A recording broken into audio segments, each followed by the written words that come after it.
பொண்ணுங்க எல்லாருமே இண்டிபெண்ட்டாக வாழணும் அப்படின்னு நினைக்கிறது எப்போ தெரியுமா? கல்யாணத்துக்கு முன்னாடி கூட அவ்வளோ தூரம் நமக்கு தெரியாது காசோடைய அருமை.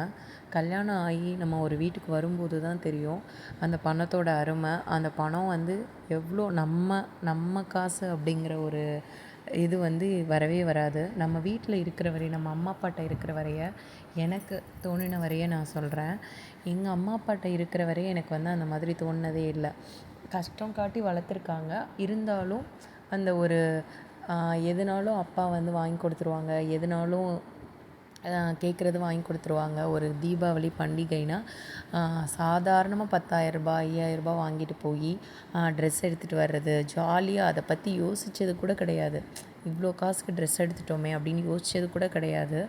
ஆனால் இப்போது ஒரு ஒரு வேலையிலேருந்து கல்யாணம் பண்ணிவிட்டு அந்த வேலையை குவிட் பண்ணிவிட்டு நம்ம சும்மா இருக்கிறோம் இல்லையா? அப்போது அந்த டைமில் நம்ம ஹஸ்பண்ட் கிட்டேருந்து காசு வாங்கும்போது கண்டிப்பாக ரொம்பவே உறுத்தலாக இருக்கும்.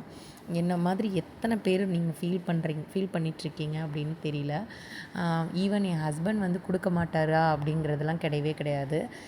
வாங்குறதுக்கு ஒரு மனசு வராது. வாங்குறதுக்கு நம்ம அப்பா கிட்ட வாங்குறதுக்கும் நம்ம கணவர்கிட்ட வாங்குறதுக்கும் நிறையவே டிஃப்ரென்ஸ் இருக்குதுன்னு சொல்ல வரேன். உங்களுக்கும் இந்த மாதிரி ஃபீல் ஆயிருக்கா?